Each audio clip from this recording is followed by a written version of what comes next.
The storage unit was supposed to be empty. That was what the manager told Anna Mercer when he unlocked the metal door and stepped aside. Her father had been dead for 11 days. The final payment had expired, and the unit was listed under a name she had not heard since childhood. Robert Hale, her father's real name.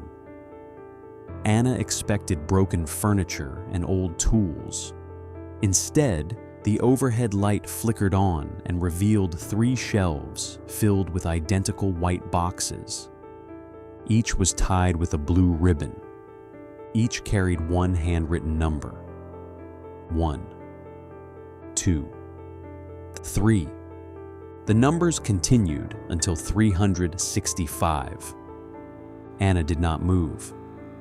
"You knew about these?" the manager asked. "No." At 39, Anna had built a life around not needing Robert Hale.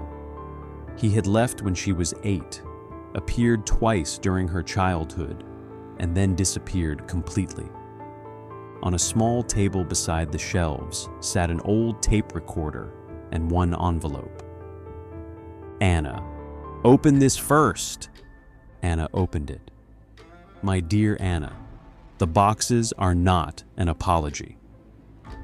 An apology asks the other person to make your pain easier. These are simply the days I hope to give you after I was gone.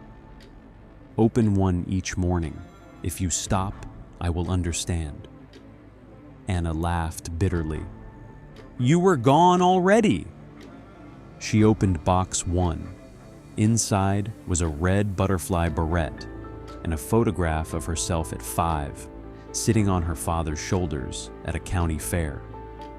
The card beneath it read, "You hated this beret because it pulled your hair. You wore it anyway because your mother said it made you look grown up. That afternoon, you made me promise never to laugh when you were trying to be brave. I broke that promise many times." Box 2 held a theater ticket. Box 3 contained a tiny seashell. Box 4 held a stained pancake recipe. Every object carried an ordinary memory. The first pancake she flipped without dropping. The winter morning he warmed her shoes beside the radiator. The night she insisted the moon followed their car home. Anna opened 12 boxes before stopping. Her phone rang. Her mother's name appeared. "Where are you?" Helen asked. "At Dad's storage unit." A pause. "Did you know about the boxes?" "What boxes?" 365 of them." The silence changed. Not confusion, recognition. "You need to leave," Helen said. Anna looked toward the shelves. "You knew." "I knew he rented a unit. He left a year of my life in here." "Anna, your father was very good at turning regret into gifts. That doesn't answer me. Come home." Anna ended the call. That evening, she carried the first 30 boxes into her house.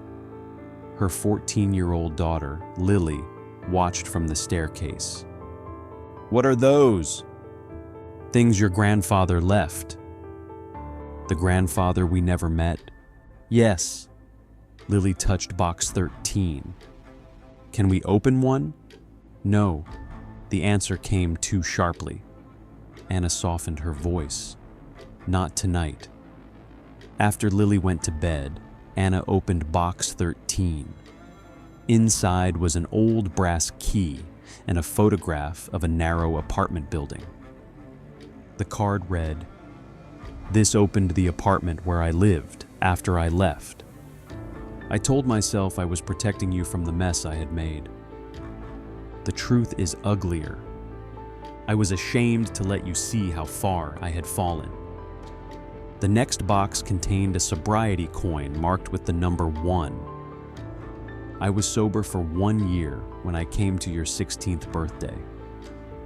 Your mother asked me not to begin the cycle again. I believed leaving was the least selfish thing I could do. I was wrong. The next morning, Anna drove to Helen's house and placed the coin on the kitchen table.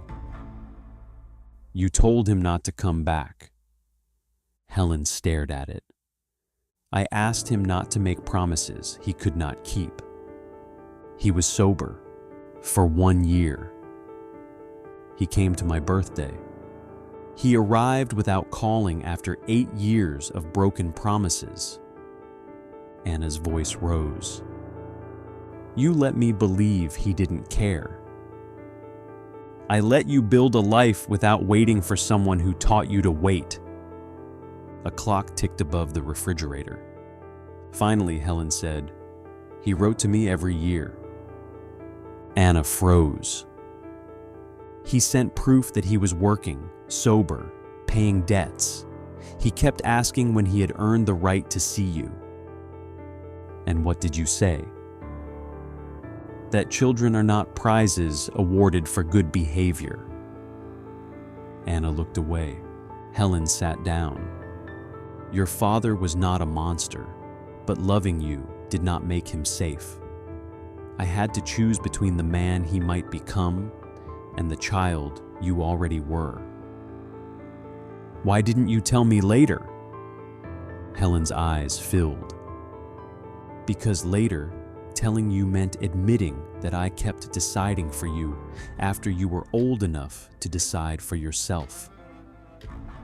Anna left without answering. For 29 mornings, she opened one box, a broken watch, a clipping from her graduation, a photograph of her first office taken from across the street, a pair of knitted baby socks.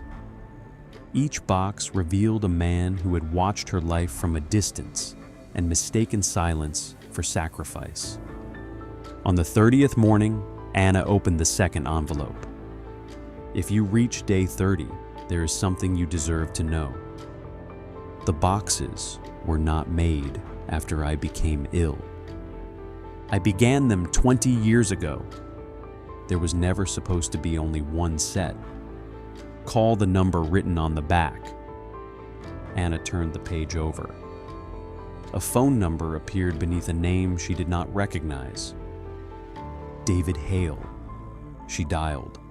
A man answered after the third ring. Hello? My name is Anna Mercer. The line went silent. Then he whispered, I know who you are. Anna gripped the table. How? The stranger took a slow breath. Because I have the other 365 boxes. Anna met David Hale in a roadside diner 2 days later. He was 42, with gray beginning at his temples. He arrived carrying one white box tied with a blue ribbon. Number 31. Anna recognized her father's handwriting. You're my brother, she said. Half-brother. How long did you know about me? Since I was 19. Anna stared at him. Did he ask you to keep me a secret? No, I asked him not to contact you. The answer landed like an insult. Why? Because when he found me, he was finally sober, working, married to my mother. So he built another life. Yes, David said, and nearly destroyed that one too. Robert had relapsed when David was 9. He vanished for 6 months, returned sober, and spent years rebuilding trust. When I learned about you, David continued, I thought you were proof that he had lied about everything. He wanted to find me? Every year. And you stopped him. I told him if he contacted you, I would leave. Anna's voice sharpened.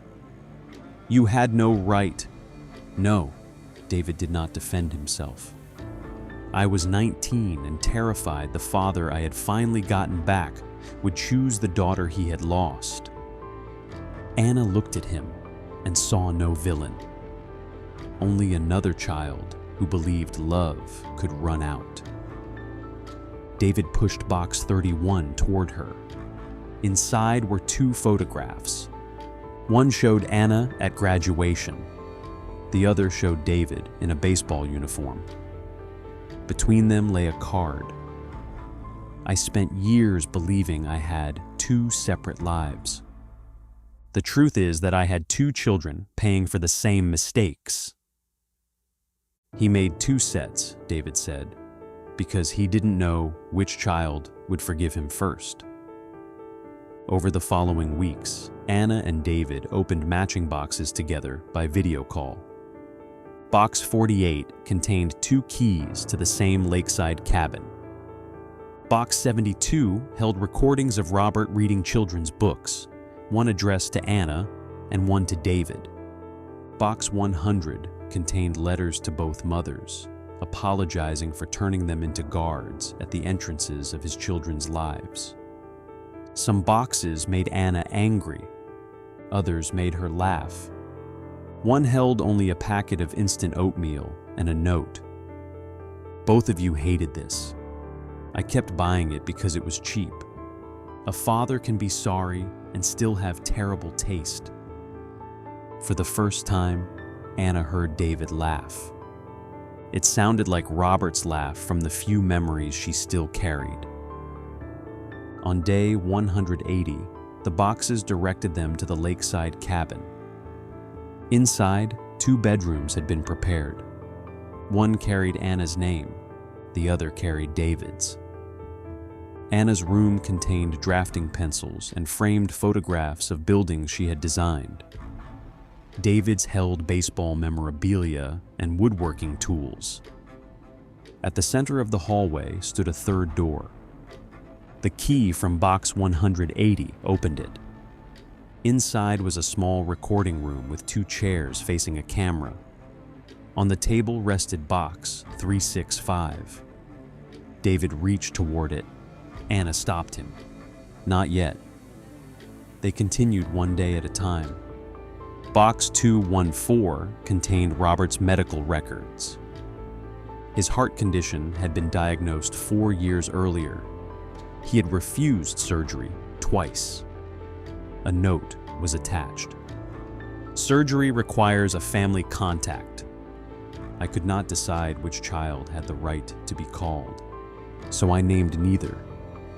Anna sat down. He spent his whole life afraid choosing one of us meant losing the other. David closed the file, and instead, he chose no one. Robert had not died from a lack of love. He had died while still confusing love with distance. On day 300, Helen agreed to meet David. She arrived at the cabin carrying a photograph Anna had never seen. Robert stood beside 2 hospital bassinets. One held newborn Anna. The other was empty. I was pregnant with twins, Helen said. The second baby died before birth. Anna looked at her. Your father never recovered. When David was born years later, he believed life had given back something it took from him. David sat very still. Helen turned to him. You were never a replacement. But he was afraid loving you proved he had replaced us. Anna finally understood why every decision Robert made had felt like choosing between 2 lives. He had been trying to repair an absence that was never anyone's fault. On day 365, Anna, David, Helen, and both families gathered in the recording room. The final box contained only a memory card and a note. Do not watch this alone. David inserted the card. Robert appeared on the screen. If you reach this day together, then you have already given me more forgiveness than I earned. Anna held her breath. I built these boxes because I kept imagining one perfect explanation that would make everything understandable. He shook his head. There isn't one. I left Anna because I was sick, ashamed, and unreliable. I stayed away because Helen was right to protect her. I delayed returning because I was afraid she would reject me. I kept David from his sister because I was afraid he would believe he was second. Every reason was partly true. None of them were enough. Robert leaned closer. I thought love meant not hurting the people you love. But people hurt each other. Love is telling the truth before silence tells it for you. David looked away. I do not want you to remember me as the man who made 730 boxes. I want you to remember what happened when two people finally opened them. The recording ended. No final request followed.